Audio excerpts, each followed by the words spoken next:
नमस्कार बंधुरा आमार रान्नाघरे सबाइके स्वागत। आज आमी चले एसेछि पनीरेर एकटी रेसिपि निये। शीतकालेर नतून मटरशुटी बा कड़ाईशुटी दिए एई मटर पनीर बानाले राते रुटी अथवा परोटा दिए खेते किन्तु भीषणই भालो लागे। एटी खूबই परिचित एकटी रान्ना, तबे आमी किभाबे बानाई आज सेटाई शेयर करब। ताहले चलुन देखे नेওয়া যাক आमार आजकेर भिडियोटी। मटर पनीर बानानोर जोन्नो आमी एखाने 300 ग्राम पनीर छोटो छोटो टुकरो करे केटे निয়েছি। तबे चाइले आपनारा फुल क्रीम पनीरও ব্যবহার করতে পারেন। আমি এখানে নরমাল মিষ্টির দোকানের পনিরই ব্যবহার করেছি। পনির রান্না করার জন্য কিছু মশলা নিয়েছি দুটো মিডিয়াম সাইজের পেঁয়াজ, ঝালের জন্য নিয়েছি 4টে কাঁচা লঙ্কা, নিয়েছি 7-8 কোয়া রসুন, 1 ইঞ্চি আদা, দুটো টমেটো আর 1 বাটি মটরশুঁটি। রান্নার গ্রেভির জন্য একটা মশলা তৈরি করে নেব। তার জন্য কড়াই চাপিয়ে তাতে দিয়ে দিলাম 1 টেবিল চামচ সরষের তেল। তেল গরম হয়ে গেছে, এখন এতে দিয়ে দিচ্ছি রাফলি কেটে নেওয়া মিডিয়াম সাইজের পেঁয়াজ দুটো। এখন পেঁয়াজ দুটো সামান্য একটু ভাজা করে নেব। পেঁয়াজ কিন্তু বেশি লাল করে ভাজবো না, সামান্য রং পরিবর্তন হলেই যথেষ্ট। দেখুন পেঁয়াজের রং কিন্তু সামান্য রং পরিবর্তন হয়ে গেছে। এই অবস্থায় দিয়ে দেব জুলিয়ান করে কেটে রাখা আদা আর রসুন। এখন আদা আর রসুনটাও পেঁয়াজের সাথে একটু ভেজে নেব। সব মশলা ভালোভাবে ভেজে নিয়ে এতে দিয়ে দেব টুকরো করে কেটে নেওয়া টমেটোগুলো। তবে টমেটোটা কিন্তু আমি বীজগুলো ফেলে নিয়েছি। একই সাথে দিয়ে দেব 4টে কাঁচা লঙ্কা। এখন সব কিছু আবারও একটু ভেজে নিচ্ছি। মশলা যাতে তাড়াতাড়ি নরম হয়ে ভাজা হয় তার জন্য দিয়ে দিলাম সামান্য একটু নুন। এখন নুনের সাথে সব মশলা আবারও ভালোভাবে একটু নাড়াচাড়া করে ভেজে নিচ্ছি। মশলা সামান্য ভেজে নিয়ে এতে দিয়ে দিচ্ছি কিছু গুঁড়ো মশলা। দিয়ে দেব 1 চা চামচ ধনে গুঁড়ো, 1 চা চামচ জিরে গুঁড়ো আর 1/2 চা চামচ কাশ্মীরি লাল লঙ্কার গুঁড়ো। এখন সব কিছু আবারও একটু কষিয়ে নিচ্ছি। গুঁড়ো মশলা যাতে পুড়ে না যায় তার জন্য দিয়ে দিলাম সামান্য একটু জল।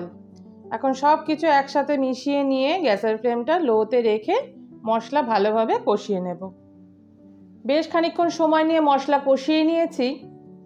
এখন গ্যাসের ফ্লেম বন্ধ করে মশলাটা ঠান্ডা করে মিক্সিতে ভালোভাবে পেস্ট করে নেব। এদিকে রান্নার জন্য বসিয়ে দিয়েছি কড়াই, তাতে দিয়ে দিচ্ছি 2 টেবিল চামচ সরষের তেল। রান্নাটা আমি সরষের তেলেই করছি, তবে আপনারা সাদা তেলেও করতে পারেন। তেল গরম হয়ে গেছে, এতে দিয়ে দিচ্ছি সামান্য ফোড়নে জিরে।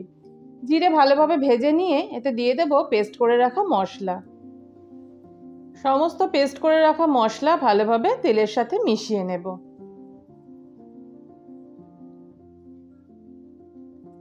মশলা তেলের সাথে ভালোভাবে নাড়াচাড়া করে একই সাথে দিয়ে দেব মটরশুঁটিগুলো, যাতে মশলার সাথে মটরশুঁটিটাও ভালোভাবে সেদ্ধ হয়ে যায়।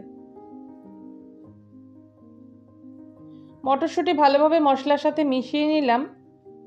মশলার সাথে বেশ কিছুক্ষণ সময় নিয়ে মটরশুঁটিগুলো রান্না করে নিয়েছি।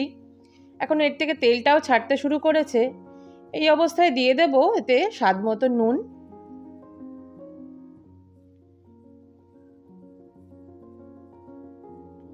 এছাড়া দিয়ে দেব স্বাদ অনুযায়ী সামান্য একটু চিনি। তবে চাইলে আপনারা চিনিটা স্কিপও করতে পারেন। এখানে টেস্টটা ব্যালেন্স করার জন্য আমি দিয়ে দিচ্ছি এখানে 2 চা চামচ চিনি। এখন সব কিছু মিশিয়ে নিয়ে আবারও একটু কষিয়ে নিচ্ছি। সমস্ত কিছু ভালোভাবে কষিয়ে নিয়েছি। এখন মটরশুঁটিগুলোও কিন্তু খুব ভালোভাবেই সেদ্ধ হয়ে গেছে। মশলা সামান্য নাড়াচাড়া করে দিয়ে দেবো এতে কেটে রাখা পনিরের টুকরোগুলো।